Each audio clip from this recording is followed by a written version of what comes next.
तुम्ही 10वीला आलेला आहात. 10वीच्या विद्यार्थ्यांना मार्गदर्शन करण्याचं काम म्हणजे अभ्यास करा असं तुम्हाला सगळे सांग, बरोबर.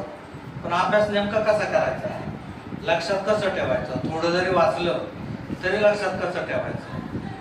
आपल्या सगळ्यांचा जो फ्रेंड आहे मोबाईल, त्याच्यापासून थोडा वेळ का होईना आपण दूर कसं राहायचं, या गोष्टी मी सांगायला तुम्हाला आले.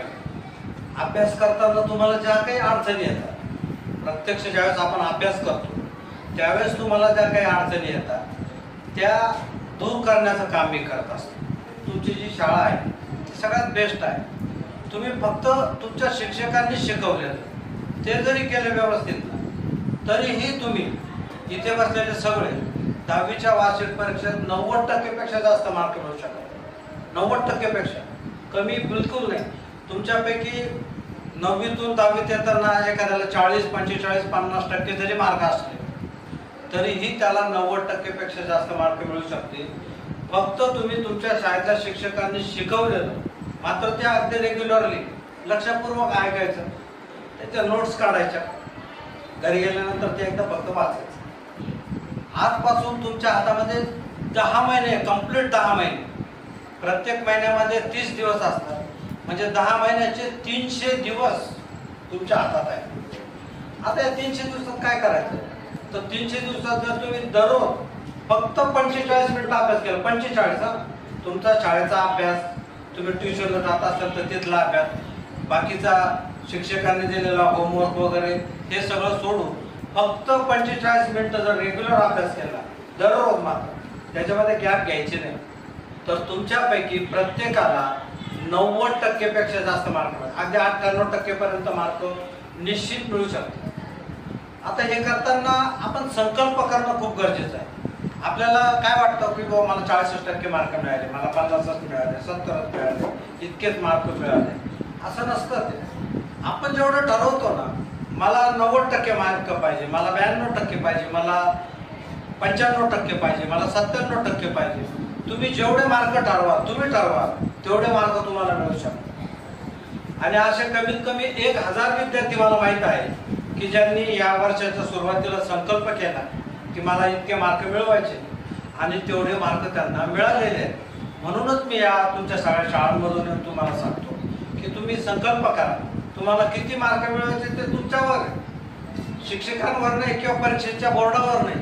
तुम्ही जर आज ठरवले मला 90% मार्क पाहिजे, 91 पाहिजे, 92, 95, जेवढे ठरवाल तेवढे मार्क मिळू शकतात. आता हे काय होतं की आपल्या प्रत्येकाकडे एक मन नावाची एक गोष्ट असते. मन म्हणजे आपण सतत आपल्या स्वतःशी बोलत असतो बघा. आपण एकटे असलो तरी आपल्याला एक स्वतःशी संवाद चालू असतो, त्याला मन म्हणतात. आणि हे मन खूप शक्तिशाली असतं, या मनामध्ये खूप पॉवर असते, ताकद असते, परंतु त्याचा वापर कसा करायचा हे काही आपल्याला माहीत नसतं.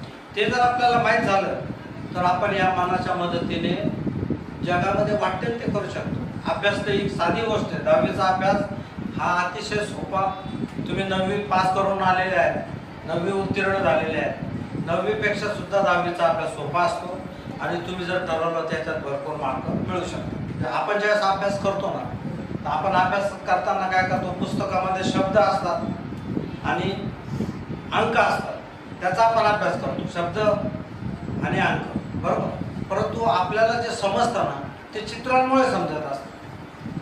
प्रत्येक गोष्ट म्हणजे मी जे बोलतोय तर ते बोलण्याचं तुमच्या मनामध्ये आपोआप चित्रामध्ये रूपांतर होतं आणि ते तुम्हाला समजतं की मी काय बोलतो. म्हणजे आता बघा, मी जर म्हटलं ना आई, आई हा शब्द जर मी उच्चारला तर तुमच्या प्रत्येकाच्या डोळ्यासमोर तुमच्या आईचं चित्र उभं राहील, बरोबर. तुमच्या डोळ्यासमोर आई किंवा मदर या अक्षराने दिसते. आई म्हटल्याबरोबर आईचं चित्र उभं राहतं. मी समजा म्हटलं गाय, लगेच गायीचं चित्र उभं राहतं. हत्ती, लगेच हत्तीचं चित्र उभं राहतं. अक्षरं दिसत नसतात आपल्याला, आपल्याला चित्र दिसत असतं. आणि आपण अभ्यास कशाचा करत असतो, शब्द आणि अंकाचा अभ्यास करत असतो. मी एक सूचना तुम्हाला देणार आहे, त्या सूचनेनुसार तुम्ही चित्र तुमच्या डोळ्याच्या समोर आणायचं नाही, ओके. आता ती सूचना अशी आहे की एक निळ्या रंगाचा हत्ती, एक निळ्या रंगाचा हत्ती ज्याची सोंड पिवळ्या रंगाची आहे. आता ह्या वर्गात कोणी आहे का की ज्याच्या डोळ्यासमोर निळ्या रंगाचा हत्ती आणि त्याची पिवळ्या रंगाची सोंड आली नाही? सगळ्यांच्या ना डोळ्यासमोर ते चित्र उभं आहे. तरी मी तुम्हाला 2-3 वेळा सांगितलं होतं की हे चित्र डोळ्यासमोर आणू नका. तर असं आपलं मन असतं, ते आपलंच ऐकत नसतं. काही विद्यार्थी माझ्या परिचयाचे असे आहेत की ज्यांची परिस्थिती इतकी खराब आहे तरी सुद्धा त्यांनी या 10वीच्या वार्षिक परीक्षेत 90% किंवा त्याच्यापेक्षा जास्त मार्क मिळवले. एक मुलगी आहे, तिचं नाव आहे सुवर्णा सानप नावाची. आपल्या गावामध्ये सारडा कन्या विद्यालय नावाची शाळा आहे, माहिती आहे का तुम्हाला? त्या सारडा कन्या विद्यालयात ती मुलगी जाते आणि पेठ रोडला एक झोपडपट्टी आहे, त्या झोपडपट्टीमध्ये मुलगी राहते. म्हणजे शाळेपासून तर ते जो 5-6 किलोमीटरचं अंतर आहे, हे अंतर ती मुलगी पायी रोज येते, पायी जाते. या मुलीचे वडील वारलेले, तिला फक्त आई आहे आणि एक बहीण आहे. आता या तिघींचा उदरनिर्वाह करण्यासाठी तिची आई काय करते, 5-6 घरी धुणं भांड्याचे काम करते. तिची आई सकाळी 6-6:30 घरातून बाहेर पडते. मग ती आई बाहेर गेल्यानंतर ही मुलगी उठते, तिचं आवरते, तिच्या बहिणीचं आवरते, सकाळचा स्वयंपाक करते, थोडा वेळ जमला अभ्यास करते. तिची जी शाळा आहे ती 12 ते 5:30 या वेळामध्ये शाळा आहे, सारडा कन्या विद्यालय. मग ती शाळेत येते. मग शाळेत जो शिक्षक शिकवते तेवढ्या वेळेचा अभ्यास करते. परत संध्याकाळी जाताना त्यांना थोडीशी पैशाची मदत मिळावी म्हणून 1-2 शिक्षकांच्या घरी झाडलोट करायचं काम करते आणि संध्याकाळी 7 वाजता त्या तिघी मायले की घरी जातात.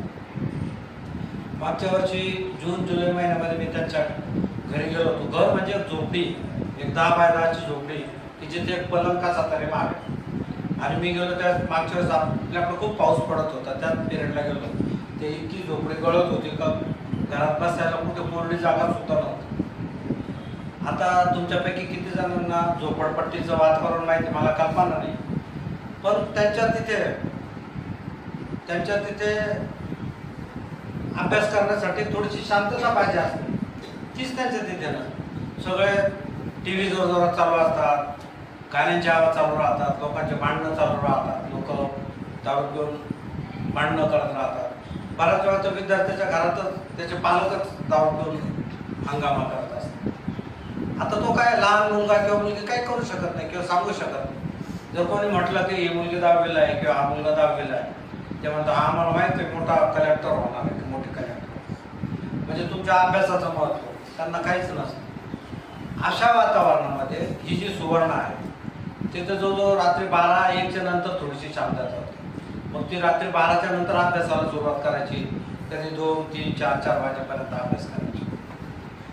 आता खाण्याचे वांदे असल्यामुळे क्लास लावायचा काही प्रश्न नाही. त्या मुलीने कुठलाही क्लास लावला नाही, फक्त शाळेच्या शिक्षकांनी जेवढं शिकवलं तेच तिने व्यवस्थित केलं. आणि 10वीच्या वार्षिक परीक्षेत मागच्या वर्षी तिला 90% मार्क, 90% मार्क. तुमच्यापेक्षा फक्त 1 वर्षाने ती मुलगी मोठी. म्हणजे जर ठरवलं आपण तर परिस्थिती काहीही असली तरी आपल्याला एवढे मार्क मिळू शकतात. हे तर खूप मोठं उदाहरण. आणखी एक मुलगी आहे, त्या मुलीचं नाव काजोल जाधव नाव असं आहे.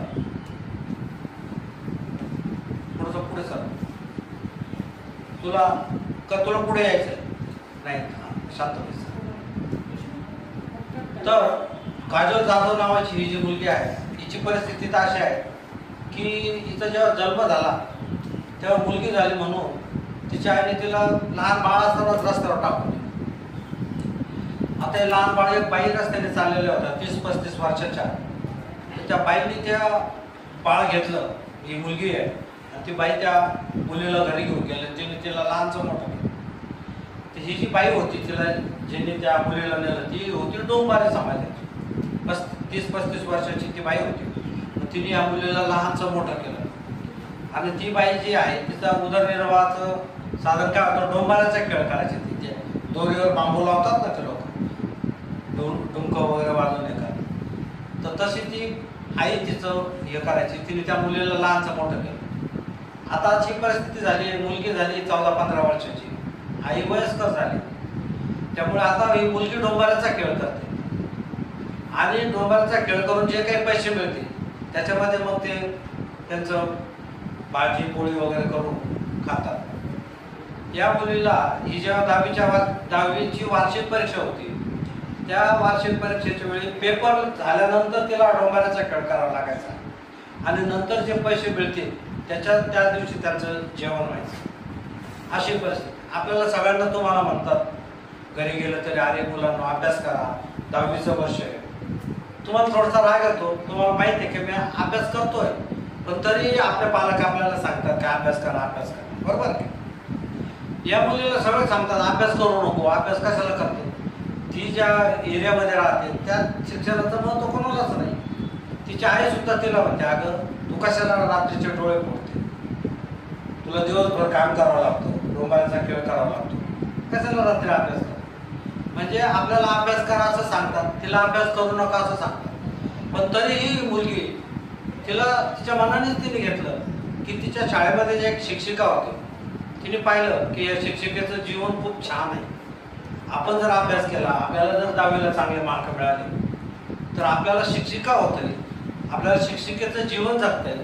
आणि डोंबाऱ्याचं जे जीवन आहे, रोज इतका त्रास सहन करायचा, ते आपल्याला जर टाळायचं असेल तर आपल्याला अभ्यास करण्याशिवाय पर्याय नाही. तर या मुलीने सगळे अभ्यास करू नको, अभ्यास करण्यासारखं वातावरण नसताना अभ्यास केला आणि 10वीच्या वार्षिक परीक्षेत तिला 87% मार्क मिळाले. तिला कुठलंही गायडन्स नाही. तिला साधी शंका जरी आली अभ्यासाची तर सांगायला कोणी नाही. कोणाला विचारायला गेले तर त्या कशाला हे करते, हे सोडून दे, बाकीच कर. म्हणजे बघा, इतकी प्रतिकूल परिस्थिती असली तरी जर ठरवलं त्या मुलीने, लहान आहे तुमच्याच वयाची, 1 वर्षाची मोठी मुलगी, तर आपल्याला जर ठरवलं, आपण जर संकल्प केला तर आपल्याला पाहिजे तेवढे मार्क निश्चित मिळू शकतात. असे खूप उदाहरण. मुलं सुद्धा खूप कष्ट घेऊन अभ्यास करतात.